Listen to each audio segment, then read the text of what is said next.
I mean, I do a lot of guest shifts. I probably do something like between 30 and 40 a year.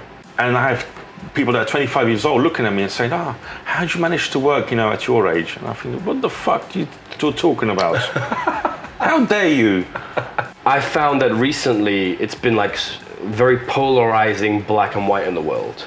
If you agree with something from some bar or somebody, suddenly you agree with everything they do, which is garbage.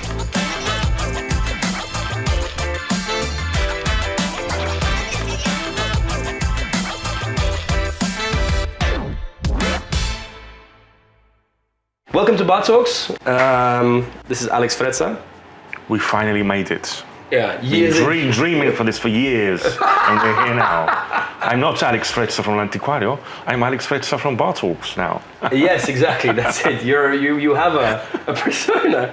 So this is just a conversation about fucking life. Where are we, first of all, in this creepy little... We're in a kind of, in the real speakeasy in L'Antiquario, which is a room downstairs that we have for friends. Mm-hmm. It's hidden but not invisible.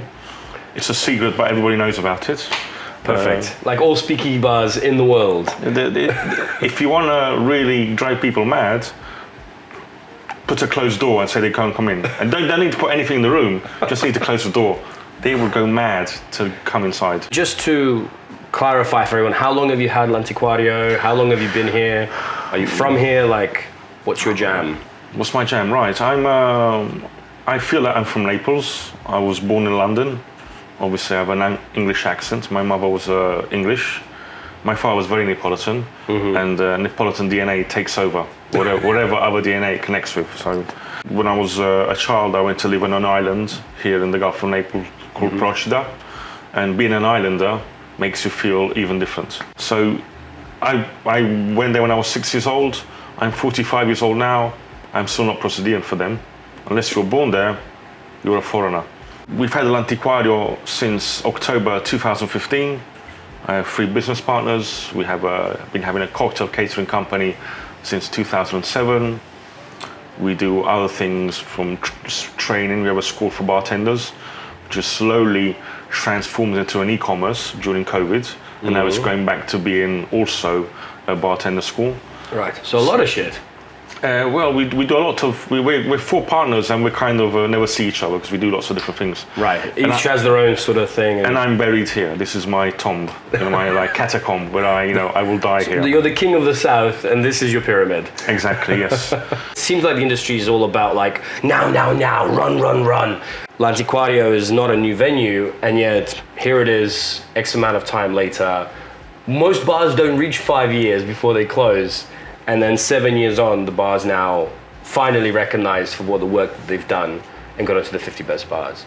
Right, this is a shout out to everybody that opens up a bar, okay?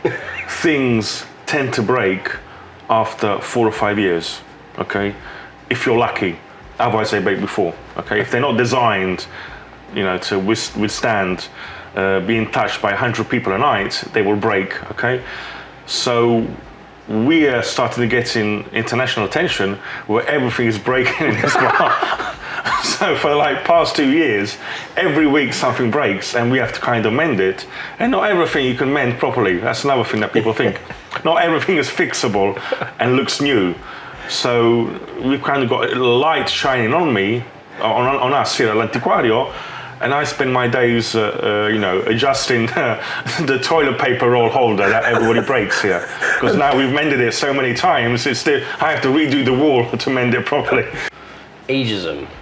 Yeah, let's speak about ageism. Well, you spoke about models and ageism, so it's kind of like, there's no, like I said, there's fuck all people your age working in operations still. So, what do you think about that? What do you think about that model thing? Well, one of the arguments I've had in the past year here, I mean, I do a lot of guest shifts. I probably do something like between 30 and 40 a year. Mm-hmm. And I see a lot of bars, I see a lot of bar staff, and I always ask, I learned to do 3 or 4 questions. How old is the oldest person here? And the average in Italy is between 25 and 28. Very rarely you find somebody that's over 30 still working at a bar in an employed position there forever, because they all walk out when they're 20, 35, and I have constantly people. Like I have to go and do a gay shift in a bar and I have to adapt to another bar. I know how to learn how to move in a new bar. I've learned all these things in years. And I have people that are 25 years old looking at me and saying, how'd you manage to work, at your age? And I think, what the fuck are you talking about? How dare you? But for me, that has always been a value. Like experience should be valued more than appearance in some things. I'm going to say that because I got issues with appearance, so I'll stick with experience. That's a really good for ugly dudes. But you're also good looking, so that's just not fair. Well, white hair kind of helps with certain points, but you have to be very... And glasses. Glasses are, a good touch. Going back to the question of timing, I'm a very slow person. I'm a person that I love slow openings, where I have to test things for like a month to see if they work. And being in Naples, we didn't have that much attention, so I was kind of okay with knowing that I would have maybe 2 years to find out what works. Maybe I can adjust things a little bit. I didn't have the pressure that I was maybe in a major city and I had to have everything perfect within 2 weeks, because whatever was there in 2 weeks, what was going to be what was be there forever. Okay, I knew that I could change things. If I didn't like the stuff, what we were wearing, I could change it. If the cocktails weren't good, I could change them. And that stuck with me for over 7 years. So I'm still changing things now based on what I saw in these first 7 or 8 years. We're lucky, all of a sudden now we have more attention, but also because, bars have like a cycle. If I want to have the same client from London come to Naples and drink my cocktails, he's not going to come here every 3 months. He's not going to come to Naples every year maybe. But maybe every 3 years he will, 4, 5. So now we have clients that have come back and they were here 6 years ago. And maybe they ask the same cocktail they drank 6 years ago. And it's a pity if I can't do it. Because they have that one memory of l'antiquario, which is that cocktail. And we made it a thing that most of the cocktails we have on the menu, we can redo, even if they're not pre-batched, even if they're not ready. All of these cool things that you're saying, I can tell that they're wisdoms from experience, right? Was this just like trial and error, or did you have somebody who... I come from a generation in which there wasn't like official training. You wouldn't go somewhere and they trained you for it. You would go in there and it was like survive or die. Which is good because it took away a lot of dumb people from the business, because you would eliminate them immediately. And yes, mentors were a thing 20 years ago.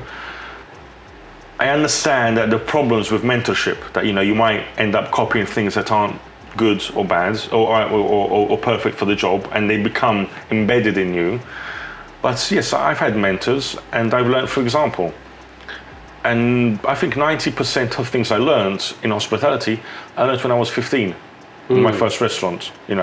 How to sweep a floor, why sweep in a certain direction so that dust doesn't go in the other direction on the tables, why do something before another, how to treat guests. And once you learn that at a certain age, it kind of sticks with you. And I've gotten better at things. I've had other mentors. I consider Sasha Petraschi one of my mentors. I've only seen him twice in my life. Once in Naples. Really? Come here. I met him here one night in a bar, which I didn't know. I walked in and he was drinking pisco sours with Vincenzo Enrico. Out of the world, what are the chances of me meeting Sasha Petraschi in Naples in a bar on a Monday night? Super random. I went to New York, I went out with him, wonderful nights. I still have a booklet of things I wrote down about that night with him. Is he my mentor? Maybe not. Do I like everything that he stands for? Maybe not. L'Antiquario probably is 50% based on what he did in his bars. Okay? Doesn't mean that I have to kind of accept the whole package of Sasha Petraschi. I take what I feel is best for me from that era and that lesson. There's always an example I make between models and examples. A model is something that stands there and you can kind of go in that direction. You don't have to do exactly what they do because they did it in another time, another era, other problems. Maybe they had the same problem you have and they solved it in a slightly different way, and you can adapt that to your own context. And then there are examples that are something that are parallel to you, that you can put beside you and kind of imitate, and that helps you a lot. Examples usually are something that are closer to your culture, that have operated in a closer time frame to you when you're working, and you can copy those. You know, you can literally take them and apply them to where you are, and they should work. I've had my examples and I've had my models, and I kind of put them one next to the other and make my way in this business. That's fucking cool. I've never heard anyone say or explain anything like that. I found that recently it's been like very polarizing black and white in the world. If you agree with something from some bar or somebody, suddenly you agree with everything they do, which is garbage, in my opinion. You know, the world is not black and white. The world is many, many, many shades of gray. Shout out to BDSM novels. But there's so many shades of gray in the industry. Everybody looks at me and they say, "Oh, Alex, you know L'Antiquario? This is your bar. You tailored it right around your personality." And I kind of have to stick with that to make them live the dream. I said, "Yes, it's not true. I don't wear a white jacket because that was my dream, and I kind of wanted to be a Savoy bartender or a Harry's Bar in Paris bartender. If I could have opened the bar I wanted to open in Naples, maybe I would have opened, I don't know, a heavy metal, gay, pet-friendly bar, and I would have gone out of business in 2 weeks. When I opened L'Antiquario in Naples, what we needed in Naples, in my opinion, was an international bar that gave an example, like there are international bars in every European city, in a kind of European cultural tradition of cocktail bars. And we needed something to communicate that we were professionals. Mm-hmm. And so I put a white jacket on. I copy things from loads of people. Luckily, there's no intellectual property in bartending. White jackets. Everybody's wear the white jackets in bartending for 150 years. And that kind of stuck as a symbol here, because I mean, that's something that I have in bars when I go. I like to see what they're wearing, what the staff wearing, and how well they keep it, okay? And that defines, you know, who works there and who the client is. If I go into a bar and the bartenders are wearing the same stuff that the client might wear, it kind of muddles things up a little bit. And we go back to that thing of clients thinking that bartenders are only fun, and they have to provide entertainment other than a good product. You know, it kind of gets things a bit muddled up. So I enjoy uniform. So you think uniform is definitely essential? Yeah, you just have to choose which one, you know, in contextually with your bar, you have to choose it. And in L'Antiquario, wearing a white jacket is a symbol, a model, just like, I don't know, any other thing you can do. And if you manage to keep that long enough, it becomes a symbol. And returning to the question of what we need today, we need examples and models so that we can kind of build up the next 50 years of this profession. Mm-hmm. And make sure that this is a profession finally. It's not a thing that you do for 3 years. It's not a passion. It's not a hobby. I would love if people stopped speaking about passion in bartending industry. I hate that word. The problem is that you get into this business, into this profession, because it's very easily accessible, okay? You're 20 years old. Fortunately today, being a bartender isn't like a role model as it was 20 years ago. So, you know, you kind of come here through different ways, and this profession immediately gives you a status. And then you have to build up that status. That's why bartenders do pineapple tattoos, they put suspenders on, they create an attitude. Well, all of a sudden, they have to live up to that standard of status that they've been put in. They didn't earn it, they've been put there. And they kind of build on that. And then they get trapped in this thing where it's like a passion, it's their life, it's their hobby. And that doesn't happen for any other profession in this world. that kind of muddle up in things. And you end up that you're 35 and you haven't got a real hobby. Your free time, you spend it always around your profession. And that doesn't give you the space to kind of evolve in certain ways. And either you're strong enough to break that cage and, reorganize your life, or you kind of crumble up. And when you have a breakdown when you're 35 years old, and you have your rent to pay, you have somebody that you live in, you maybe have a child, it's very, very difficult to reconstruct your life there. You have to be really, really strong. Either someone gives you a hand, or if you're left alone, you just die out. And I've seen that happen plenty of times. Extremely talented bartenders didn't get their right ratio of profession, passion, and free time, and they were wasted. And I live in a place where I can't waste talent. If I have someone that's talented, my mission now is to make the bartenders as intelligent as possible to organize their lives and see what's important and what is not important. So when they reach that age where things become slippery, they can make the right decisions. You can fool the guest, you can steal ideas. In this business, you can do whatever you want. And said from me, from Naples, that means everything, okay?